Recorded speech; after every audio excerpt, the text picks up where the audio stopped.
Hello guys, welcome to Shubham classes. तो मेरे प्यारे विद्यार्थियों, मैं आज बात करने वाला हूँ कैरेक्टर ऑफ हैप्पी लाइफ के बारे में, जिसके पोएट हैं सर हेनरी वॉटन जी। तो अब तक की पोयम में आपको मैंने सेंट्रल आइडिया कंप्लीट करा दिया, आपको मैंने अर्थ कंप्लीट करा दिया उसके। तो आज जिस भी बच्चे ने मेरी लास्ट वीडियो में सेंट्रल आइडिया को क्लियर किया है और अर्थ उसको आ रहे हैं, तो देखो उसके लिए कितना इजी कम एक्सप्लेनेशन होने वाला है। तो देख लीजिए, हम बात करते हैं एक्सप्लेनेशन की। तो यहाँ पर लिखा क्या होता है कि explain the following lines with reference to the context. जैसा कि आपने हिंदी में देखा होगा, लिखा रहता है कि नीचे दिए गए पद्यांश का ससंदर्भ सहित व्याख्या कीजिए। यानी उसमें आप पहले संदर्भ लिखते हो, फिर पोयम का जो भाव होता है, प्रसंग लिखते हो, फिर क्या करते हो, व्याख्या लिखते हो। तो इसमें भी क्या होता है, आपको करना क्या है कि इसमें आपको पहले रिफरेंस यानी संदर्भ, फिर कॉन्टेक्स्ट यानी कि प्रसंग, फिर एक्सप्लेनेशन यानी कि व्याख्या ही लिखनी है। बस अंतर इतना है कि उसको आप हिंदी था तो हिंदी में लिखते थे, ये इंग्लिश है तो इंग्लिश में लिखते हो। 11th में आप ऐसा करते भी आए हो। तो अब इसमें जो मोस्ट इंपॉर्टेंट स्टेंजा है उसके बारे में मैं चर्चा करने जा रहा हूं, और बाकी और भी जो कुछ रहेगा मैं आपको PDF में प्रोवाइड करा दूंगा। तो चलिए देखा जाए। तो ये जो वीडियो आज बहुत इंपॉर्टेंट होने वाली है, तो इसलिए आप शुरू से अंत तक वीडियो को जरूर देखिएगा। और क्योंकि अगर जिसने भी लास्ट तक वीडियो देख लिया वो तो एक्सप्लेनेशन में बहुत बड़ा शेयर होने वाला है। तो देखिए, सबसे पहले क्या करते हैं कि जो भी स्टैंजा दिया रहता है, सबसे पहले उस स्टैंजा को हम क्या करते हैं, एक बार शांत भाव से उसको समझिए कि वो किस लेसन का है और उसके पोएट कौन है। तो सबसे पहले आप पढ़ो, लिखा है कि how happy is he born और टॉट। वो अपने जन्म या शिक्षा से कितना खुश होता है। That serve not an others, जो दूसरे की इच्छा अनुसार कार्य नहीं करता है। Whose armour is his honest, उसकी ईमानदारी का विचार ही उसका शस्त्र है। एंड सिंपल ट्रू, उसकी सामान्य सत्यता ही हिज अटमोस्ट स्किल, उसकी क्या है, सबसे बड़ी योग्यता है। तो इसका मतलब है कि हाउ हैप्पी की बात किया, इसका मतलब तुरंत आप अरे हैप्पी हैप्पी हैप्पी, अरे ये तो कैरेक्टर आपका हैप्पी लाइफ है, तो इसके पोएट कौन है। अरे हाँ सर, हेनरी वॉटन जी। दो चीज याद आया, रिफरेंस बन गया आपका, जो आपके टाइमर्स के रिफरेंस हैं तुरंत आपके क्लियर हो गए। अब क्या लिखोगे, आप तुरंत हेडिंग डाल दोगे नीचे।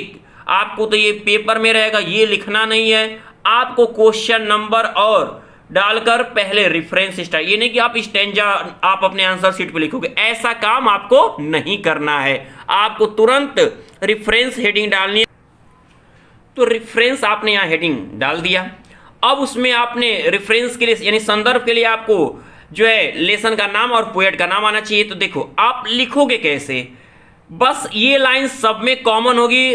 जो भी आप पढ़ोगे, चाहे वो प्रोज का हो चाहे पोएट्री का हो, एक वर्ड थोड़ा प्रोज और पोएट्री में डिफरेंट होता है, वो मैं आपको बता दूंगा यहाँ पे, लेकिन शुरुआत आपको ऐसे ही करनी है।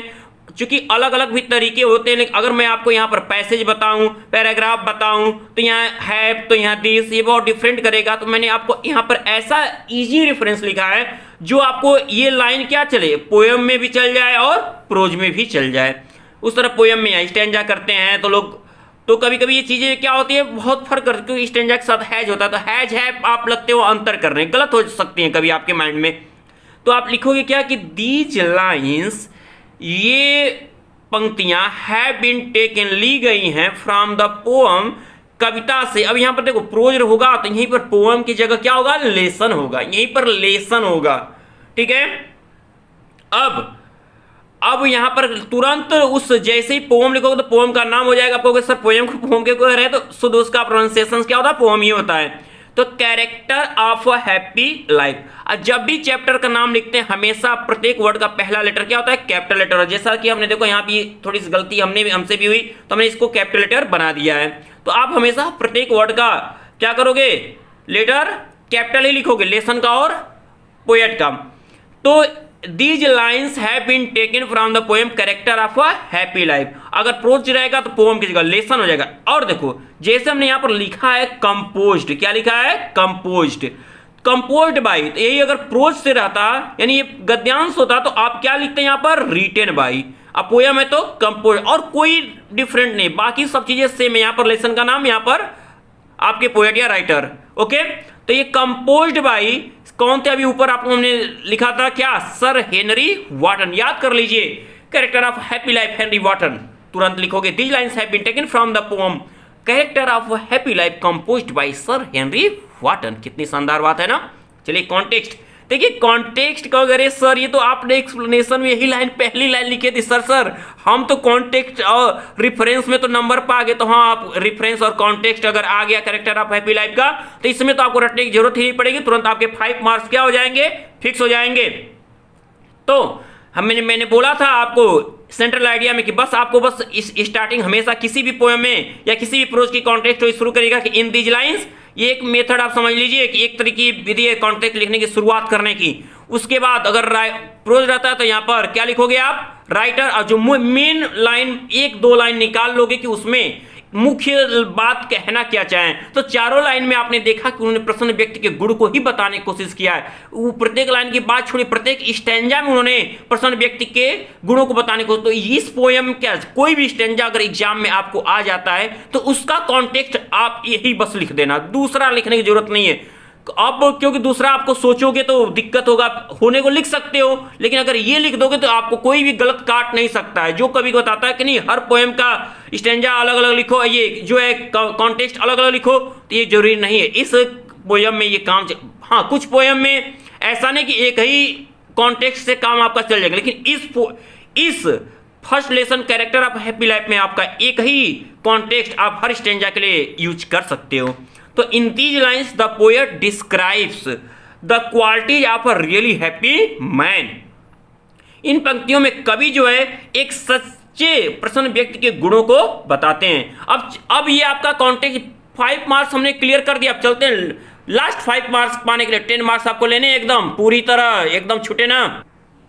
तो ये आपका एक्सप्लेनेशन, देखिए इस एक्सप्लेनेशन को कैसे शुरू करते हैं, कॉन्टेक्स्ट को जान गए कि इन दीज लाइन्स, और रेफरेंस को दीज लाइन्स। बहुत से बच्चे गलती करते हैं, रेफरेंस में भी कहते हैं इन दीज लाइन्स, तो ये याद रखना कि रेफरेंस दीज लाइन से शुरू होगा और कॉन्टेक्स्ट इन दीज लाइन से।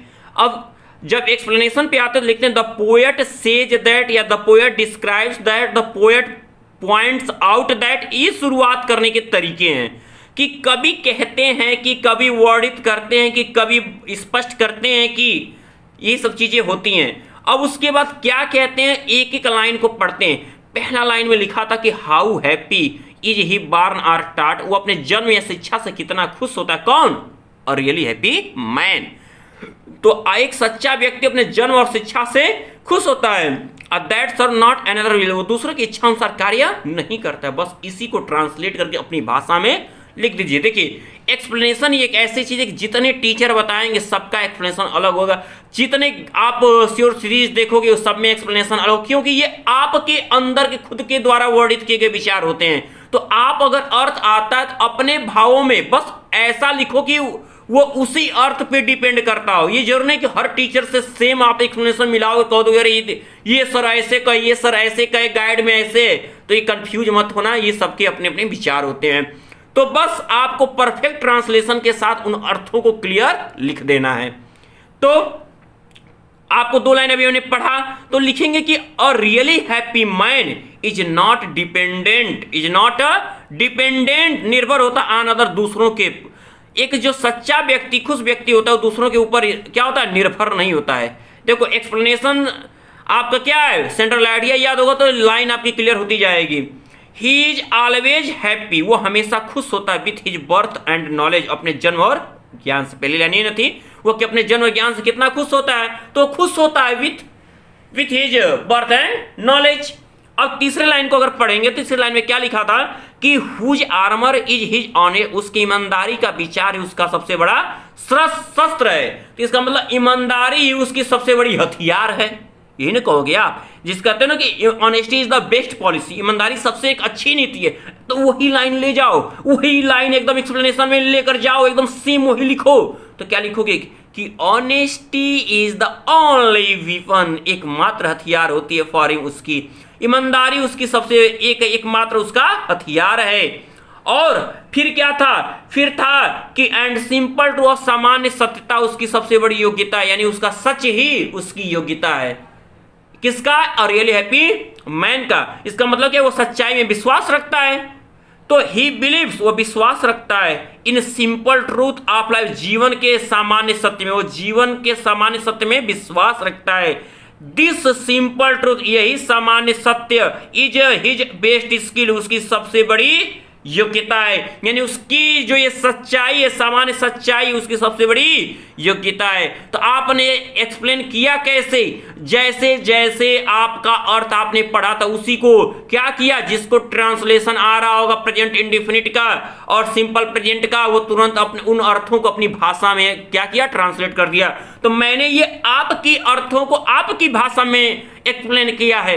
बाकी आपके श्योर सीरीज और गाइड क्या एक्सप्लेन करते हैं और टीचर क्या एक्सप्लेन कर, उससे मुझको मतलब नहीं है। मुझे अपने बच्चों को बेस्ट देना है कि जो सबसे इजी हो सके, वर्ड इजी हो, क्योंकि मैं डिफिकल्ट वर्ड अगर इसमें यूज करूंगा तो आपको रटने में दिक्कत होगी, आपको उनके अर्थ समझ में नहीं आएंगे। तो मैंने इसमें इजी वर्डों का प्रयोग करते हुए आपको ये एक्सप्लेनेशन समझाया है। और बाकी स्टेंजा जो इसमें इंपॉर्टेंट है, मैं पूरे स्टेंजा का एक्सप्लेनेशन विद रेफरेंस कॉन्टेक्स्ट के साथ मैं पीडीएफ में प्रोवाइड करा दूंगा।